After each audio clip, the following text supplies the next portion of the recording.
Is the Livewire S2 Del Mar a great beginner bike? No. Welcome to MCC Just Motos.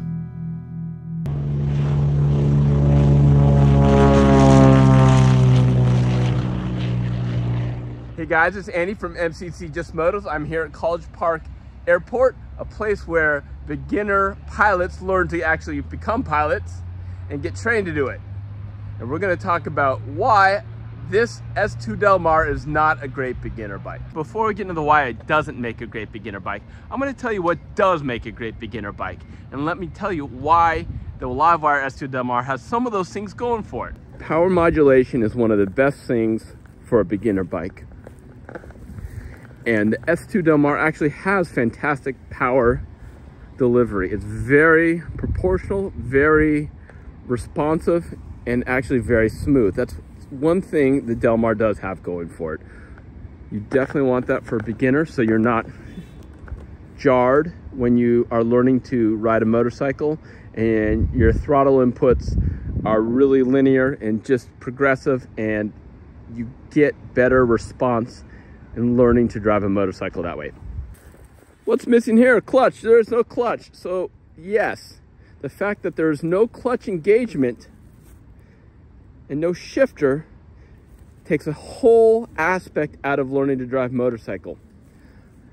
That will absolutely make it a little bit easier to learn how to ride a motorcycle and bring your focus onto just stopping and throttle response and balance. Absolutely. I, on the other hand, argue and believe that proper clutch engagement is really important to learning how to drive a motorcycle. I'll argue for that all day long. The current crop of electric motorcycles mostly do away with that, so that may be a moot point, but it does make for easy use to learn to begin to drive a motorcycle. Another really important part about learning to drive a motorcycle is the brakes. And the Livewire S2 Del Mar has anti-lock brakes, big one rotor in the front, one rotor in the rear, and very good front brakes. So the brakes are very linear and the modulation pull is very progressive. So you get a really good braking feel. And the anti-lock is going to keep you from spinning out. The back brake, not fantastic. It feels very similar to my Pan America. It brakes well. It's Brembo brakes, I believe. Yeah, they are Brembo. But the feel on the back brake pedal is not great, but it does the job. The weight of the bike, I think, is about 428 pounds, which is relatively lightweight. And it's easy to maneuver, and it's pretty thin, so you can maneuver around a parking lot. That's another good thing. So we talked about throttle. We talked about power delivery and braking.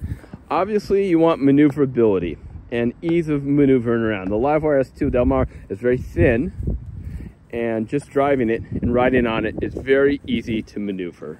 So I think your balance points on here are good. It's very low speed oriented, stable.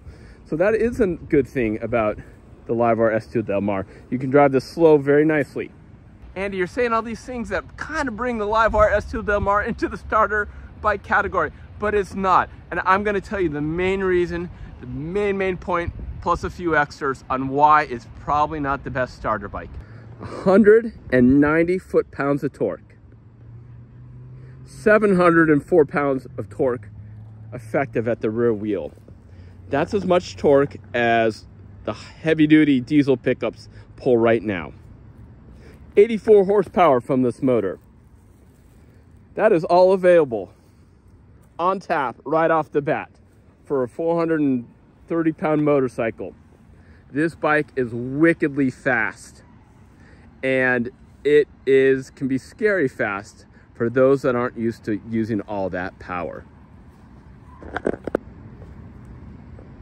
Yes, there's custom ride modes that you can see right there. I'm in economy or eco. You can go to different ride modes with your mode button there. And one of the modes that you see there is sport. Yes, you could set up a custom ride mode and make it really easy on the power and very slow throttle and not all the full power. But guess what?